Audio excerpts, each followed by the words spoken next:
فی زمانہ ایک جو مسئلہ پیش کیا جاتا ہے، میں اس مسئلے کا تھوڑا سا تفصیلی طور پہ آپ کے سامنے بیان کرنا چاہتا ہوں تاکہ کوئی بدعقیدہ، کوئی گمراہ شخص ہمارے نوجوانوں کو برگلائے نہ، عقیدہ اور ایمان خراب کرنے کی کوشش نہ کرے، تاکہ ہماری جو محفل ہے اس میں حضور کی عظمت و شان کا ذکر بھی ہو جائے اور ساتھ دین کا ایک ضروری اور اہم مسئلہ بھی پتہ چلے۔ کوئی گمراہ شخص ہمارے نوجوانوں کے عقیدے اور ایمان کو خراب کرنے کی کوشش نہ کرے۔ وہ اس طرح کہ یاد رکھیں، اللہ رب العزت کا دیدار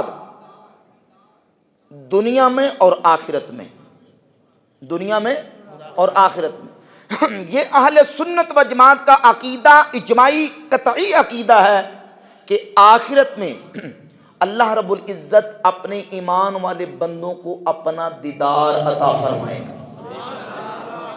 معتزلہ ایک گمراہ فرقہ اس کا منکر ہے۔ اہل سنت و جماعت کا اجماع اور اتفاق ہے کہ آخرت میں قیامت کو اللہ رب العزت اپنے مومن بندوں کو اپنا دیدار عطا فرمائے گا۔ یہ آخرت کا مسئلہ ہے۔ اب مسئلہ ہے دنیا کا، اس زندگی کا۔ اس دنیا کے اندر کیا اللہ رب العزت کا دیدار ہو سکتا ہے؟ تو اس کی دو صورتیں ہیں، سمجھیے۔ ایک ہے اللہ کا دیدار سر کی آنکھوں سے، یعنی بندہ اپنی سر کی آنکھوں سے اللہ کا دیدار کرے۔ یہ بات یاد رکھیں، یہ بھی ہمارا عقیدہ اور ہمارا ایمان ہے، اور یہ مسئلہ بالکل یقینی اور قطعی ہے کہ اس دنیا کے اندر اللہ رب العزت کا سر کی آنکھوں سے دیدار صرف اللہ رب العزت نے اپنے حبیب علیہ السلام کو عطا فرمایا، کسی اور کو حاصل۔ امام ابن حجر مکی حیتمی فتاوی حدیثیہ میں صفحہ 200 پہ لکھتے ہیں کہ جو شخص یہ دعویٰ کرے کہ میں نے سر کی آنکھوں سے اللہ کا مشافہتاً دیدار کیا ہے، فقد کفرا، فرمایا اس نے کفر کیا، کیونکہ یہ مسلمانوں کی عقیدے سے ہٹی ہوئی بات ہے۔ یہ شرف صرف اللہ نے اپنے حبیب علیہ السلام کو عطا فرمایا۔ دنیا میں سر کی آنکھوں سے اللہ کا دیدار صرف اور صرف نبی پاک علیہ السلام کی خصوصیت ہے۔ اب دوسرا مرحلہ ہے خواب کی حالت میں اللہ کا دیدار۔ سوال یہ پیدا ہوتا ہے کہ خواب کی حالت میں اللہ کا دیدار کسی اور کو نبی کریم علیہ السلام کے علاوہ ہو سکتا ہے؟ تو اس کا جواب یہ ہے کہ بالکل، خواب کی حالت میں اللہ رب العزت اپنے بندوں کو اپنا دیدار عطا فرماتا ہے۔ اہل تعبیر نے اس بات پر اتفاق کیا۔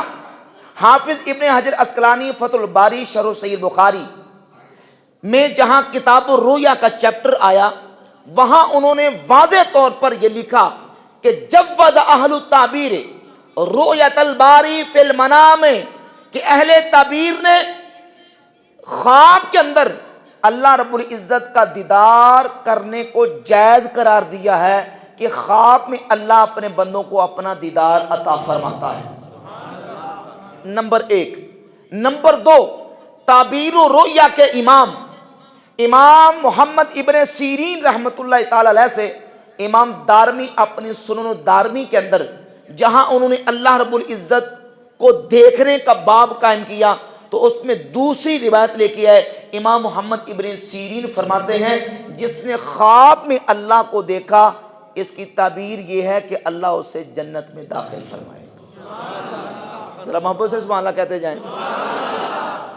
کتاب السنہ، امام ابن ابی العاصم محدث عظیم 287 ہجری میں فوت ہوئے، اپنی کتاب السنہ کے اندر روایت لے کے سیدنا ابو بکر صدیق رضی اللہ تعالیٰ عنہ فرماتے ہیں مومن جو خواب دیکھتا ہے، مومن کا سب سے بہتر خواب یہ ہے کہ مومن خواب میں اللہ کا دیدار کرے۔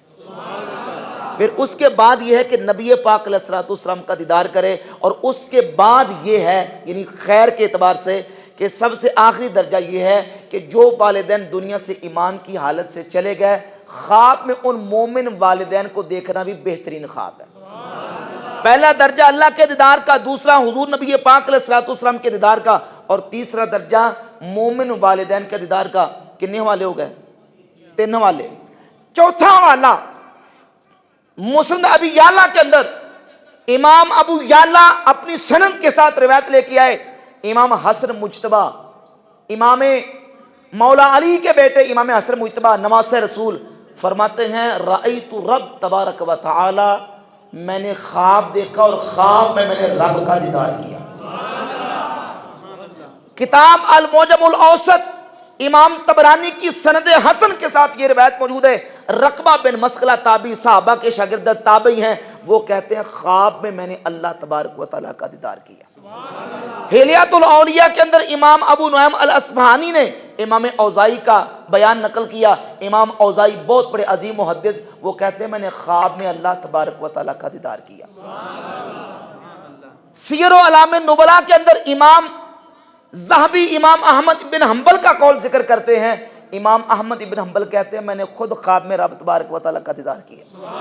اور ہمارے امام اعظم، امام الائمہ، کاشف الغمہ، سراج الامہ، امام اعظم ابو حنیفہ رحمۃ اللہ تعالیٰ کا اللہ کی بارگاہ میں یہ قرب اور مقام تھا کہ امام ابو حنیفہ نے خواب کی حالت میں اللہ رب العزت کا 100 مرتبہ دیدار کیا۔ معلوم ہوا کہ خواب میں اللہ رب العزت کا دیدار ہو سکتا ہے۔ اور ایک اشکال اور وسوسہ جو پیش کیا جاتا ہے اس کا جواب دے کے بات مکمل کرتا ہوں۔ کہتے ہیں دیکھیں یہ جو آپ کہتے ہیں ان اولیاء اللہ نے اللہ کا دیدار کیا، اللہ کو دیکھا خواب میں، یہ تو اللہ نے موسیٰ علیہ السلام کو پیکج نہیں دیا، تو یہ آپ کے اولیاء اللہ نے کیسے اللہ کا دیدار کر لیا؟ یہ ایک دھوکہ دینے کی کوشش کی جاتی ہے۔ میں تفصیل اور تقسیم آپ کے سامنے بیان کر چکا۔ بھائی اب اللہ کے دیدار کی 2 صورتیں ہیں، ایک ہے موسیٰ علیہ السلام کا مطالبہ رب ارنی انظر الیک، یا اللہ مجھے اپنا آپ دکھا، میں اپنی آنکھوں سے تجھے دیکھنا چاہتا ہوں۔ موسیٰ علیہ السلام کا مطالبہ یہ تھا کہ میں خواب میں دیکھنا چاہتا ہوں؟ بولیے نہیں، ان کا مطالبہ یہ تھا کہ میں سر کی آنکھوں سے دیکھنا چاہتا ہوں، اور سر کی آنکھوں سے دیدار اللہ نے صرف اپنے حبیب کے لیے رکھا ہوا۔ موسیٰ علیہ السلام نے خواب میں دیکھنے کا مطالبہ کیا ہی نہیں، جو ان کو جواب ملا لن ترانی کہ پیارے موسیٰ آپ مجھے نہیں دیکھ سکتے، وہ آنکھوں سے دیکھنے کی نفی تھی۔ اور یاد رکھیں سیدنا عبداللہ ابن عباس کی حدیث میں مکمل کرتا ہوں، نبی پاک صلی اللہ علیہ وآلہ وسلم کی جو خصوصیت ہے وہ خواب میں دیکھنا نہیں، بلکہ حضور کی شان اور خصوصیت یہ ہے کہ حضور نے سر کی آنکھوں سے اپنے رب کا دیدار کیا۔ کیوں؟ کیونکہ عبداللہ ابن عباس رضی اللہ تعالیٰ عنہما فرماتے ہیں الخلۃ لابراہیم والکلام لموسیٰ والرؤیۃ لمحمد صلی اللہ علیہ وآلہ وسلم۔ اللہ نے نعرہ رسالت، نعرہ رسالت، نعرہ تحقیق، نعرہ حیدری، نعرہ غوثیہ۔ لبیک لبیک یا رسول اللہ صلی اللہ علیہ وسلم، لبیک لبیک لبیک یا رسول اللہ صلی اللہ علیہ وسلم۔ الخلۃ لابراہیم، خلیل ہیں تو ابراہیم علیہ السلام، والکلام لموسیٰ، کلیم اللہ ہیں تو موسیٰ علیہ السلام، والرؤیۃ لمحمد صلی اللہ علیہ وآلہ وسلم، اور دیدار اللہ نے محمد مصطفیٰ علیہ السلام کو عطا فرمایا۔ اب یہاں سمجھیے، ایک ہوتا ہے رؤیا، را واو یا اور الف کے ساتھ رؤیا، جیسے تعبیر الرؤیا، کتاب الرؤیا الف کے ساتھ، الف ممدودہ کے ساتھ۔ ایک ہوتا ہے تائے مدورہ گول تا کے ساتھ رؤیتن، ایک ہوتا ہے رؤیا اور ایک ہوتا ہے رؤیتن۔ رؤیا اور رؤیتن میں فرق ہے، جب رؤیا الف کے ساتھ آئے تو معنی ہوتا ہے خواب کی حالت میں دیکھنا، اور جب تائے مدورہ کے ساتھ آئے گول تا کے ساتھ جو وقف کی حالت میں ہاں بن جاتی ہے تو معنی ہوتا ہے سر کی آنکھوں سے دیکھنا۔ عبداللہ ابن عباس صحابی رسول حبر الامہ مفسر قرآن رضی اللہ تعالیٰ عنہ نے یہ کلمہ ذکر کر کے بتا دیا کہ بھائی حضور نے رب کو صرف خواب کی حالت میں نہیں دیکھا، وَالرُّؤْيَةُ لِمُحَمَّدٍ صلی اللہ علیہ وآلہ وسلم، اللہ نے سر کی آنکھوں سے میرے حبیب کو اپنا دیدار عطا فرمایا۔